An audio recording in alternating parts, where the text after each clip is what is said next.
Hello guys and welcome to SteveKnows. Today I've got a ton of amazing virtual reality news stories that I cannot wait to share with you. So let's get started. Let's start this off with last week. I spoke about Facebook Horizon releasing their beta for some people. I still haven't got the invite, but I digress. So that won't stop me from talking about it, letting you guys know some developments that are going on in this space. So UploadVR have just had the privilege of speaking to the development team and had some questions answered that I'm sure some of you may have had, such as hand tracking support. How are they going to push new content to get people started in this game, and are they going to support other headsets? So when they asked, will you guys be getting hand tracking support, Aric, the director of Facebook Horizon, said this: "We're really excited about all of the upcoming platform features, hardware changes, where the entire industry is going, and to include as much as we can in Horizon to give people a deep presence, to feel real where they are so they can connect with people. And so we do really want to look at incorporating as many of these features as possible. We don't have specific dates to announce that any of the features will be released on, but in general, we're trying to optimize towards friendship and community. Helping people foster connections, the things that help boost these kinds of things are a priority for us. It is really, really important that this is a place where people can connect. So those features that really help to achieve that are definitely going to be important to us to build much more near term." So it seems like there is a strong possibility that those features are coming, but when they were asked about content development, and I'm going to be paraphrasing here, they basically said, we're not doing it. We're letting people just go nuts, which I think is kind of fair enough. We've seen the incredible content in games such as Dreams and modifications in Half-Life Alyx. The community, you guys are more than capable of creating incredibly fun, interactive content or stunning environments in this world. In VR, we trust. So when they were asked about supporting PlayStation VR or other PC VR platforms, because earlier they did say that they wanted to bring in community, they wanted to foster connections, and part of that would be supporting and allowing other virtual reality platforms into this space. Let them join in. It would be more data for you, Facebook. Perhaps at launch though, that's probably not the best thing to do. Test the system first, then roll it out to everyone else. But this is what they said on the matter. Currently, we're focused on making Horizon a really awesome product on the Rift platform and the Quest platform. And we have nothing else to share about this. That's it.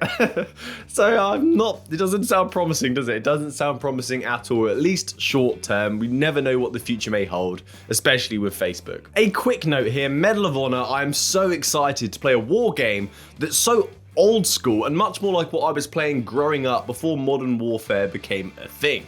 And in virtual reality, I think this game, if done right, is going to knock it out of the park, and more so because of the fact that it's going to supply us with a multiplayer mode.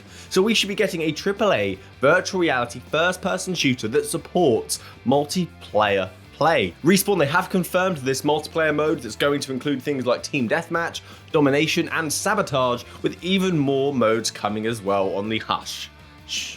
The developers said that they were excited, and they were also curious about when developing these games, what's it going to be like? Because instead of traditional play, where we're going to be pressing X or we're going to be pressing square to, say, defuse a bomb, in virtual reality it's going to be a lot more interactive. You're going to actually defuse that bomb, and that changes the experience entirely.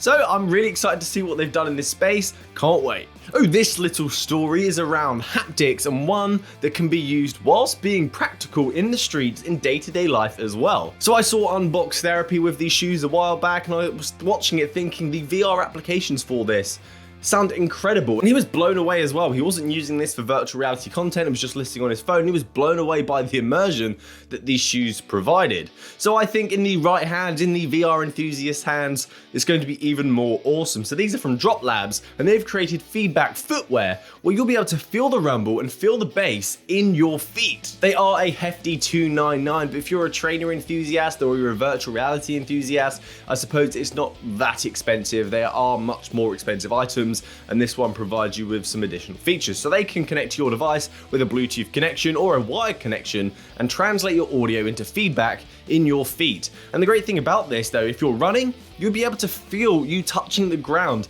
in game, tapping your feet. If there's an explosion, you're going to feel the rumble of that explosion in the ground as well. And I believe that to be even more immersive than say I was feeling it in a vest, in a face insert, on an arm piece. There is software available as well, so if you wanted to adjust certain frequencies, how much power they have or how much of an impact they have, they get picked up by the feedback, so you can customize the experience to what you think is best. I cannot wait to try these in a game of Beat Saber. That just sounds so good, or Just Dance. If you saw one of my recent videos, you know that I was telling you of an update for BigScreen, bringing us more movies, and it is here. They have shared us with a new update, and the first of which is a Dragon Ball Z movie marathon, starting with Battle of the Gods, where Goku faces off against Beerus and becomes the Super Saiyan God. There's also Resurrection F, where Frieza returns, but he's all gold, he's all swagged out, and that's an epic battle. And then finally on Super Broly. If you're into anime or if you're into Dragon Ball Z, these screenings are very, very soon, and would also be a really great social experience since we've been locked in for so long.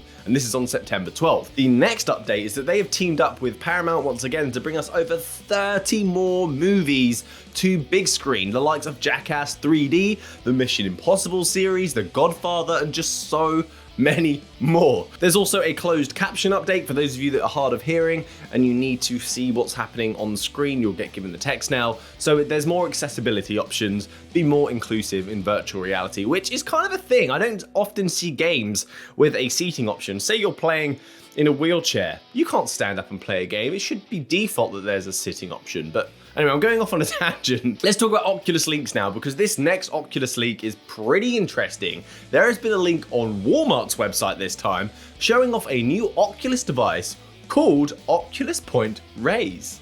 Reyes? I don't know how to say it. It's another beach which follows Oculus's naming convention for these headsets. They showed a 64GB model for only $300 and a 256GB model for $399, which is a huge reduction from the launch price of the Oculus Quest. So the image of this headset as well as a placeholder, it's the Oculus Go. And we recently saw other leaks with the $299 price point with the 64GB model as well. So this leak, this post holds some feasibility to me. But the headset's name, could this be a cover-up for the Oculus Quest II? Could it also be a placeholder? It's very odd to me that a new headset just flew under the radar and is popping up just as we expected, the Quest II. I think this is confirmation of the Quest II coming out very soon. We often see different code names for iterations of these headsets compared to when they're in development, so Point Reyes could be the final one that they settled on, not the Del Mar that we were referring to during development. So for those of you wanting a Quest, it looks like you should be getting one much cheaper very soon, so you can join in the virtual reality metaverse and have a ton of fun. I can't wait to see you there. This story kind of made me giggle, more so when I heard that they were giving cows virtual reality headsets and they produced more milk.